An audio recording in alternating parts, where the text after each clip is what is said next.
amazing job.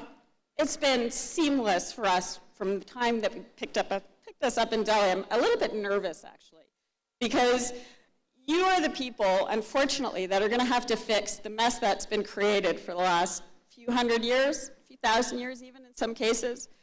So I'm a bit wary about talking to you because you've got some big challenges ahead. How you can handle it. I'll show you a few of the challenges. We saw some this morning. I'm going to go into a few more now. I deal with the geopolitical and strategic and security implications of environmental change. You don't have to tell a farmer or a fisherman why environmental change is a bad thing, but for some reason you need to tell politicians and people in defense and strategic areas why it's a bad thing. So what we're going to do is I'm going to show you a little bit of the sort of discussions that we're starting to have in those communities. First, I'm going to talk terminology. Why am I using the term environmental change and not climate change? Then we're going to look at the challenges for physical infrastructure, in particular energy infrastructure, because energy infrastructure underlies much of what we consider to be developed in the developing world. You unplug New York and you have a very serious problem. And the challenges for legal infrastructure. We sort of assume that the legal system floats above the universe, guiding our stability, but our legal infrastructure is very much based on the physical realities. And as it becomes disconnected, we start to get very exciting new problems. And we're going to look at the law of the sea, and that affects India in particular in its relationship with the Maldives. So, why environmental change, not climate change, and where is the problem? This is an image that you would expect to see maybe in a place like Bangladesh, unfortunately, which gets hit by a lot of floods. This is New Orleans, which essentially became a war zone. Nobody is immune to these sorts of problems. And the reason is, when you, and as a lot of engineers know, when you design something, you design based on what's already there, and then you build on top of it. So these are 4 examples of defensive fortifications from around the world. You've got Scotland, France, Israel, and here in India. And they look pretty much the same because they're built in more or less the same sorts of locations for more or less the same reason. You're high up on a hill, overlooking a plain, difficult to attack, you pour boiling oil on your enemies. But they all make one assumption, which is that there will be a fresh water supply in the fort. There's no fresh water supply. If you get an environmental change, they become defensive, go from defensive fortifications to death traps. And essentially, we have done the same thing. We have designed assuming that the environment won't change. But it's changing, and you can see it. These are all examples from the West. There's a landslide that took out part of a subdivision in California. Subsidence, which is when the ground gives way, that ate a house in New Zealand. A railway that's now going right into the sea in France. And flooding that took out an electrical substation in the UK. Our environment is changing quite dramatically, and we have not designed for it. This isn't all just climate change. A lot of places we know are vulnerable. When the hurricane hit New Orleans, it wasn't a Category 5, it was a Category 3. A relatively medium-sized to small hurricane in a hurricane zone. This is a map of the Gulf Coast of the US. Every single red line is a hurricane that hit that coast in the last 150 years. Not a surprise that a hurricane would hit an area that's in a hurricane zone. So why was there so much damage this time? We made a lot of mistakes. We put in bad levees. They were inappropriately designed. There was a lack of town planning. We were building on floodplains. There was large-scale subsidence all over the city. And that was caused by draining wetlands, extraction of groundwater, and inappropriately designed waterways. They moved rivers. You can stop all climate change, but if you're still doing these sorts of things, you still have a very serious problem. And we're doing these sorts of things all over the world. So it's important to remember when you're looking at, from a security perspective, and you're trying to create more stability, that the challenge includes, but it's not limited to climate change. And it's global. I'll show you how that plays out a little bit in energy infrastructure. I'm from Canada, Canada's seeing warmer winters, which is supposed to be a good thing. But what that means is that we're getting more freezing rain. Freezing rain is the rain falls as water, liquid water. It hits power lines or trees and freezes solid. And then the weight builds up and builds up and builds up, and eventually you can end up with this, which is a totally destroyed electricity pylon. We had this happen in 1998, knocked out power to about 6 million people in the middle of winter, in some cases for weeks. We're starting to see more of these sorts of disruptions. And because of the globalized nature of the energy system, if one part of it goes down, there are knock-on effects in other parts. If you can't get hydro supply, you're going to be looking to buy more oil and gas. That can affect global prices. And we saw that after Katrina. This is again the Gulf Coast. The little yellow dots are offshore oil and gas platforms. The black dots are onshore support facilities like refineries. The two red lines are the tracks of Hurricanes Rita and Katrina as they went through the Gulf Coast in the summer of 2005. They did some damage. This is an offshore platform jammed under a rig. An offshore platform jammed under a bridge after Katrina. It damaged hundreds of pipelines. It destroyed 113 platforms. It totally wiped out production in kind of a very critical time of the year, and as a result created a spike in global oil prices.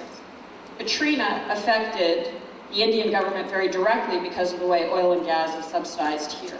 These knock-on economic effects are becoming more frequent.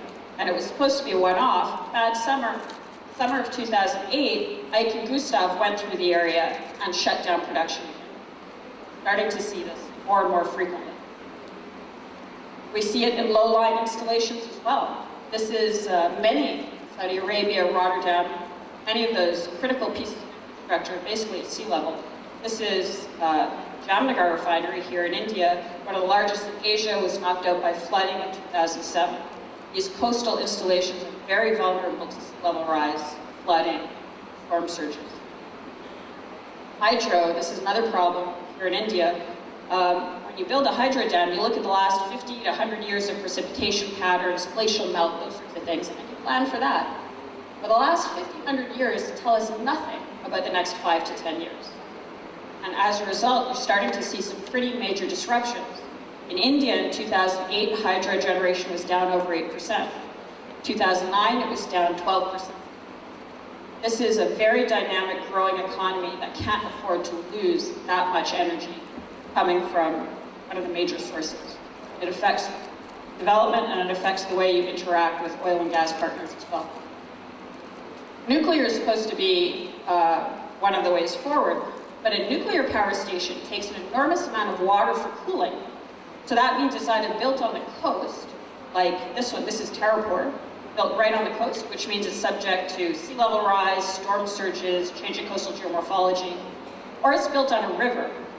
Built on a river, the river water is supposed to come in the plant and be discharged back into the river. With increased temperatures, the river water itself is already warmer.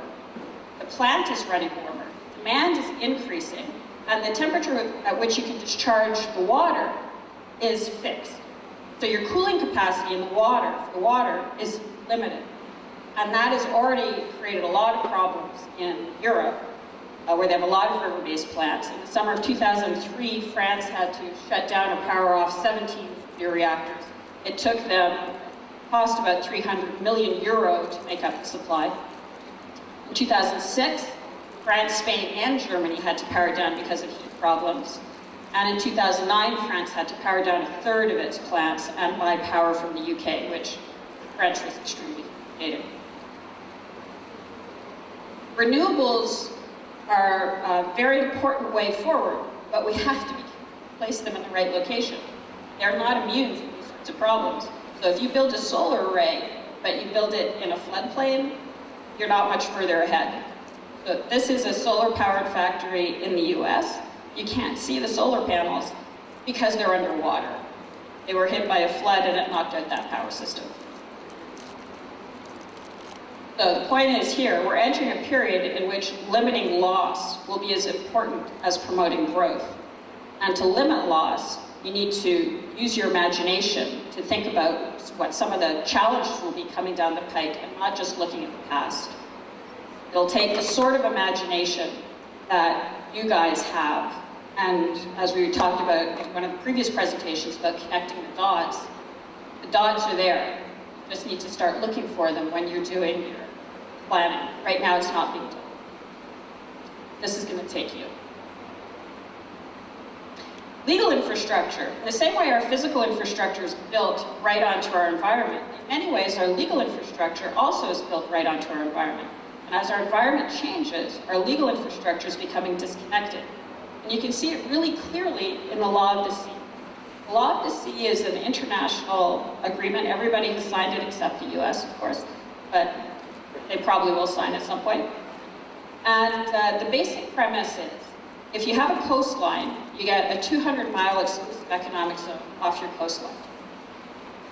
That makes one very big assumption, that your coastline isn't going to change. Well, what happens if your coastline retreats by 100 miles? Does the exclusive economic zone retreat as well? It's a very serious issue for countries like Bangladesh, for example, which this is a UN map, and you can see they're anticipating with a 1.5 meter sea level rise, a massive retreat of the Bangladesh coastline. This is an acknowledged problem, and they're trying to work it out on a one-off basis. But we can't patch up regulations bit by bit by bit. It just won't. And it's already starting to get very messy. I'll show you a US case. This is another piece of the law. An offshore island can deviate your border. In the Gulf of Mexico, Mexico has been using an offshore island to anchor a very large hydrocarbon claim based around that island. The US said, fine, show us the island. So the Mexican military sent out their planes to find this island, and it wasn't there anymore. So Mexico said, well, you know, obviously the CIA blew up the island, trying to get rid of our claim. And the US said, you know what? No island, no claim. If the law of the future is going to be no island, no claim, as sea levels rise and eat little islands all around the world, we're going to have some very tricky situations. And you can see it in the South China Sea. The overlapping squares and different shaped dots, they represent up to 6 countries claiming little islands in the South China Sea. That South China Sea is full of hydrocarbons, oil and gas. It's already led to skirmishes between Vietnam and China. It's a very hot area at the moment. This is pretty typical for the area. This is a Chinese military base in the South China Sea. You can see the 2 very unfortunate young men who I hope know how to swim. They are national heroes. They're anchoring potentially billions of dollars worth of oil and gas claims. But a little bit of sea level rise and their rock disappears. If it's no island, no claim, you get into a whole new, very messy situation. You know that in this region, through the Maldives, there's a lot of talk from the president of the Maldives, who's a very smart, empathetic guy, saying, you know, we're going to have to move our population. Well, and this gives you an idea of how low-lying these islands are. It will not take a lot of sea level to change course of evacuation. So if there's an evacuation, if the islands disappear, do they cease to exist as a country? Do they lose their seat in the UN? Do the waters become international waters? It's a serious security situation for India. The Maldives are kind of the bit down at the bottom. It's the entrance into the Indian Ocean. The area just below it, the round crosshatched area, that's a US military base that's used for monitoring the area. The question is, what happens? You know, could India, for example, take in that population, Maldivian population, and extend the Indian exclusive economic zone to include Maldivian waters, and use the revenue from the licensing of fisheries and those sorts of things to pay for the resettlement of the Maldivians? These questions aren't really being asked right now, but they're the sort of problems we definitely will face and will take imagination to solve. I use the UN Convention on the Law of the Sea as an example of disconnect between between the law and the environment, but there are a lot more. You know that here. Water sharing agreements, for example, are a whole other area that's going to have problems. You know that with India, China, with the Himalayas, and of course India, Pakistan, which is heating up now. Fisheries sharing agreements, hydropower sharing agreements, some sorts of insurance, like flood insurance, is going to have problems. Agricultural subsidies are a mess. All of these pieces of legislation, which you think of as floating above an environmental reality, are actually very interlinked to an environmental reality. And as the environmental reality changes, that superstructure becomes unstable. There's more, lots more, fortunately. Failure of legal infrastructure can be as problematic as a failure of physical infrastructure, and all the more tragic because it's totally unnecessary. It's just a failure of imagination. So, where does this leave us? In order to truly understand the geopolitical and geoeconomic, we have to understand the geophysical. It's no longer enough just to assess our impact on the environment. We must now also plan for a changing environment's impact on us. This is a time for solutions, and we heard a lot of great suggestions this morning. For example, be creative, marry arts and science, as we heard this morning. Let your blood run green. Ask the questions that need asking and act on those answers.